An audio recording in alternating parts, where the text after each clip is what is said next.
Hello friend, I am Ghanshyam and मैं आ गया the electric neuron में। एंड स्वागत है आप सभी का इस यूट्यूब चैनल में। तो आज क्या देखेंगे? आज देखेंगे कैपेसिटेंस थ्री फेज लाइन में और थ्री फेज अनसिमेट्रिकल स्पेसिंग में इसका इफ़ेक्ट क्या होता है, कैपेसिटेंस का वोल्टेज का इफ़ेक्ट क्या होता है, उसका डेरिवेशन देखेंगे।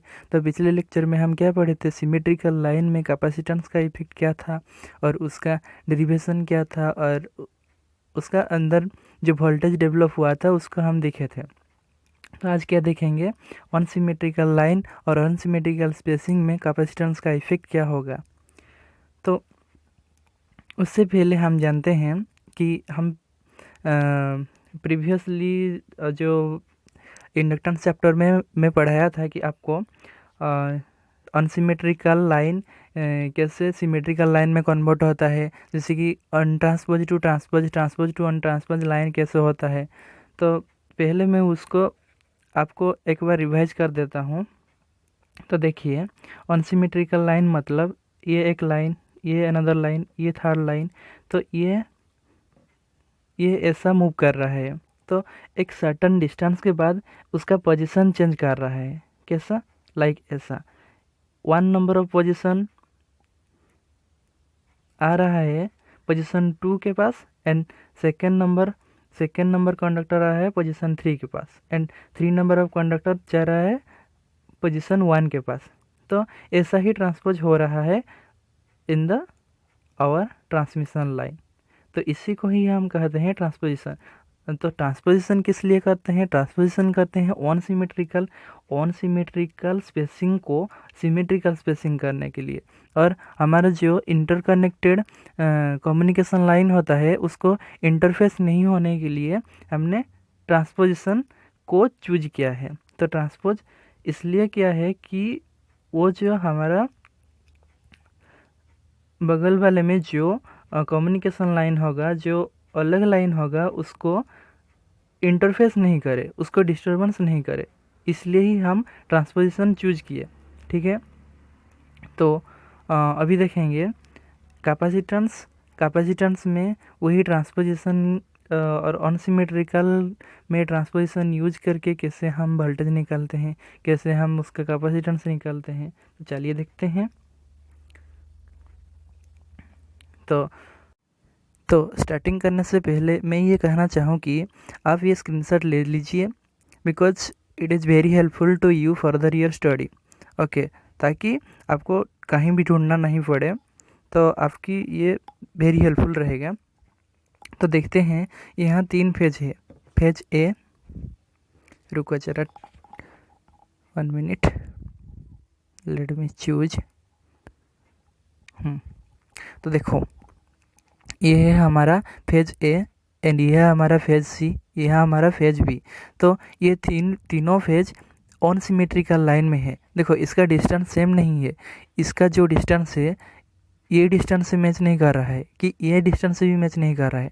तो ये तीनों डिस्टेंस ऑन सिमेट्रिकल है, मतलब कि डिस्टेंस ऑन इक्वल है। D12 not equal to D23 not equal to D31। ठीक है।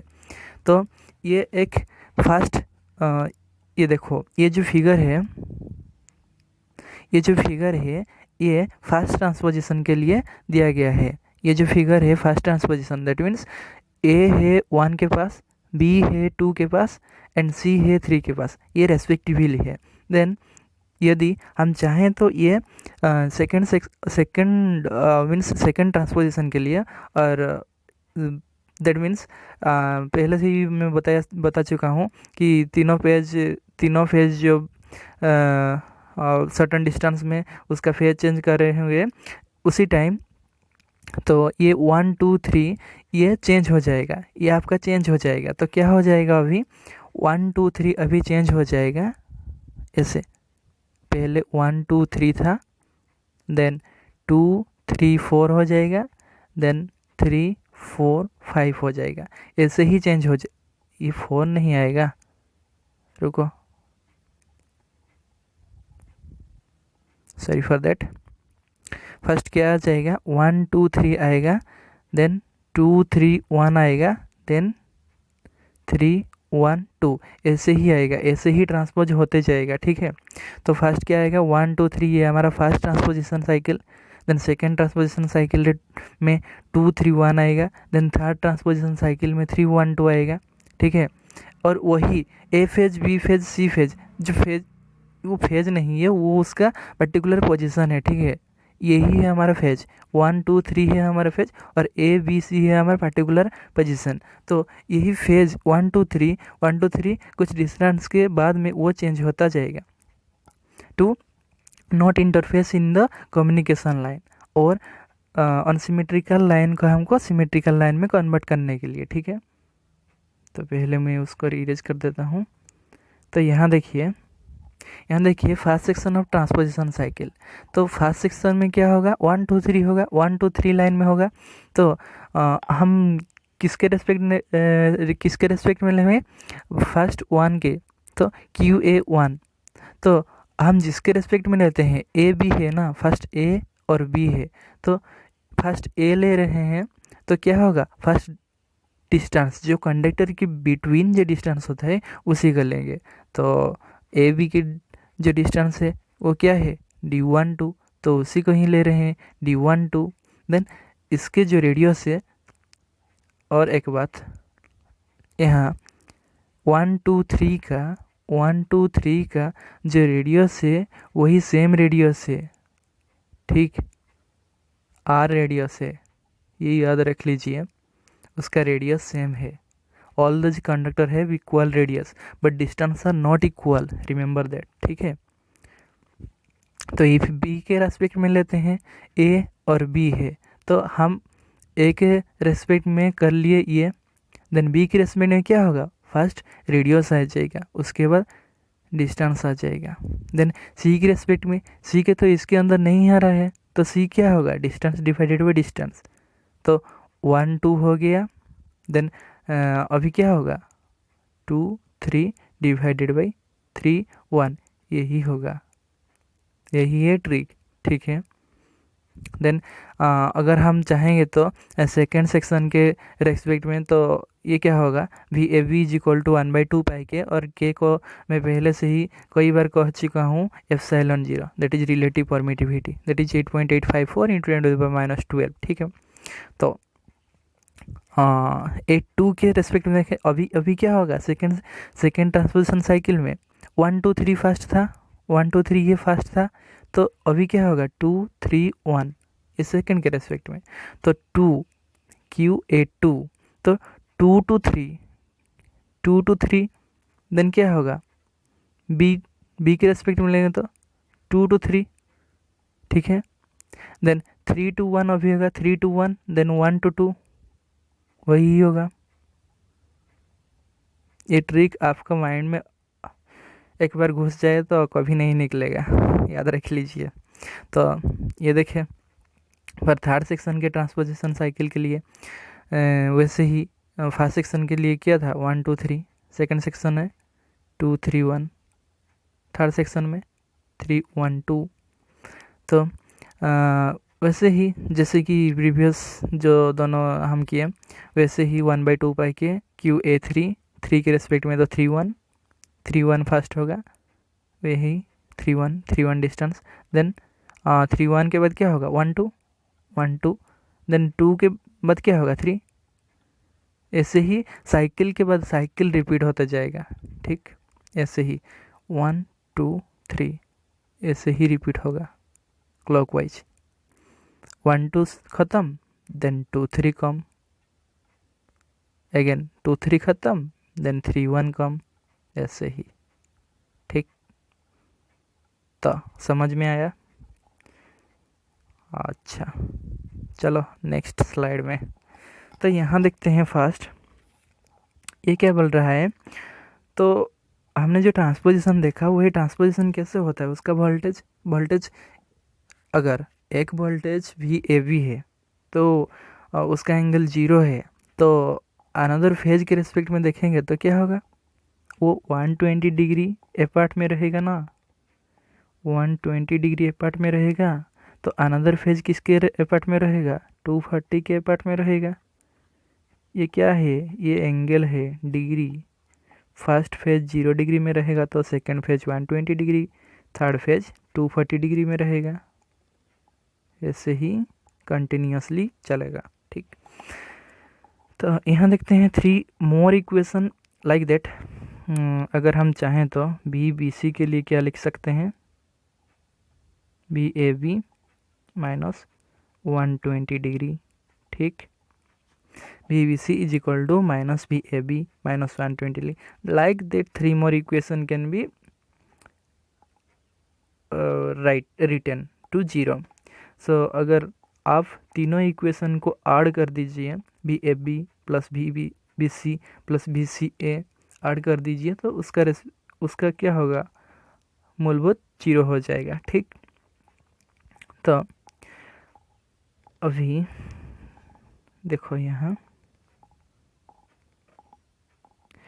तो यहाँ क्या हो रहा है, तो क्या हम आज्यूम कर रहे हैं कि QA1 is equal to QA2 is equal to QA3 for first transposition cycle, second transposition cycle, third transposition cycle is equal to total QA charge across the phase across the A conductor. ठीक, then अगर हम चाहें तो transposition cycle 1 2 3 of B के लिए that is equal to B that is equal to C like that.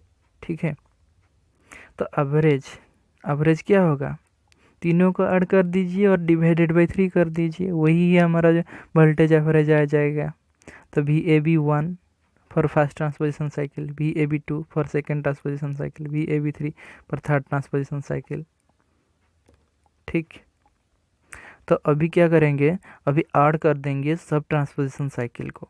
जो हमने equation निकाला था यही equation VAB first transposition cycle के लिए, VAB सेकेंड ट्रांसपोजिशन साइकिल के लिए, VAB third transposition cycle add करेंगे तो क्या होगा, 1/2 पाई के कॉमन आ जाएगा क्योंकि तीनों इक्वेशन में सेम है। ठीक, देन QA1 क्या है, यहाँ QA1, यहाँ QA2, यहाँ QA3, तो ये सब QA है, ये सब नॉट, ये सब QA है, तो सब इक्वल है, तो ये भी हमारा कॉमन आ जाएगा।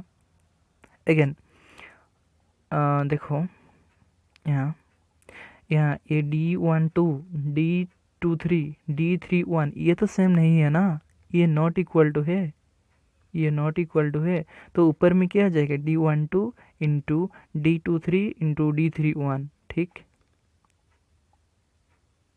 और रेडियस तो हमारा सेम है इसलिए RQ ले लिए, और QA1 QA2 QA3 ये तो QA, तो ये QA को हम क्या ले लिए, कॉमन।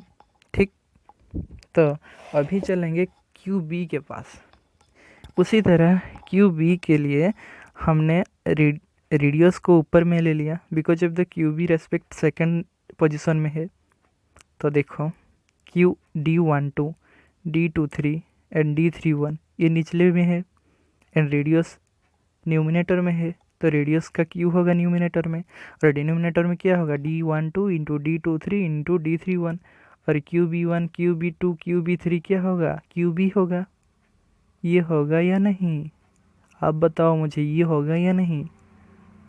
अगर होगा तो अभी देखो QB है और न्यूमिनेटर में क्या है, RQ, और डिनोमिनेटर में क्या है, D12 D23 D31। तो अभी देखेंगे कि वही, रुको अभी देखो QC1 QC2 QC3 equal to QC, D23 D31 D12 और D31 D, ये सब सेम है, तो ये क्या हो जाएगा, कैंसिल हो जाएगा। तो देखो यहाँ सब सेम है, D12 D23 D31 D12 D23 D31, तो ये कैंसिल हो जाएगा, तो क्या हो जाएगा, ln 1 हो जाएगा। तो हमने ये फॉर्मूला देखा कि ln 1 का वैल्यू क्या होता है, 0 होता है, तो ये कंडीशन ये हमारा नहीं होगा, ये 0 हो जाएगा, तो ओनली क्या बचेगा, इसी टर्म बचेगा। ठीक, तो उसी टर्म को हम यहाँ इक्विवेलेंटली लिखे तो D12 D21 D31 को इक्विवेलेंटली कर दिए और इसको भी इक्विवेलेंट कर दिए टू द पावर 1/3। ठीक, किस लिए? न्यूमिनेटर डिनोमिनेटर में इक्विवेलेंट 1/3। तो देखिए यहाँ इक्विवेलेंट क्या होगा, D12 D23 D31 to the power 1/3। Similarly यहाँ देखो वही इक्वेशन ही यहाँ लिखा। ठीक, कोई दिक्कत नहीं। BAC और BAB इक्वल टू सेम। ठीक, खाली क्या होगा, एंगल चेंज होगा। एंगल फर्स्ट में क्या होगा 0 डिग्री, सेकेंड में क्या होगा 120 डिग्री, थर्ड में क्या होगा 240 डिग्री। ठीक ना, वही एंगल ही चेंज होगा खाली। ठीक, देन चलिए ले चलता हूँ नेक्स्ट स्लाइड में। तो इक्वेशन क्या है 3.18 एंड 3.19 वी गेट। तो इक्वेशन 3.18 और 19 को ऐड कर देंगे, BAB प्लस BAC को ऐड कर देंगे। ठीक है, किस लिए ऐड करेंगे, हमको चाहिए VAN, that is one phase two neutral. Phase two neutral हमको वोल्टेज चाहिए, हमको नहीं चाहिए VAB और VAC। तो यहाँ दोनों इक्वेशन को ऐड कर देंगे तो क्या आ जाएगा 1/2 पाई के जो कॉमन है और QA ln D equivalent divided by R plus DB plus DC ln R divided by DEQ। DB plus DC किस लिए, क्योंकि DAB में है DB और DAC में है DC QC। It is not T, it is QA और QC। तो हमारे इक्वेशन क्या है, BAB plus BAC is equal to 3AN और QB plus QC is equal to minus of QA। तो उसी इक्वेशन को इसमें पुट कर देंगे। तो इसमें पुट करके ये ऐड कर देने से क्या हो जाएगा, यही इक्वेशन आ जाएगा VAN और वही 3VAN इज इक्वल टू इसी इक्वेशन में ये इक्वेशन डाल देना। तो ये आ जाएगा QA डिवाइडेड बाई 2 पाई के ln D equivalent divided by R और द कैपेसिटेंस की C is equal to Q by V। तो उसी V को हम डिनोमिनेटर में रख लेंगे और 2 पाई के को हम ऊपर ले जाएंगे, किस लिए, बिकॉज ऑफ 1/समथिंग डिवाइडेड बाई समथिंग। तो something transfer to the numerator ना, तो न्यूमिनेटर में क्या ट्रांसफर हो जाएगा, 2 पाई के ट्रांसफर हो जाएगा और वही डिनोमिनेटर न्यूमिनेटर सेम हो जाएगा। तो उसको कैलकुलेट करेंगे तो 2 पाई के को 0.0242 हो जाएगा और निचले में जो है वही है माइक्रोफैराड पर किलोमीटर, उसका क्या है, उसका यूनिट है कैपेसिटेंस का। तो आज के लिए इतना ही और देखते हैं आगे क्या डिस्कस करेंगे। ठीक, थैंक यू फॉर वाचिंग।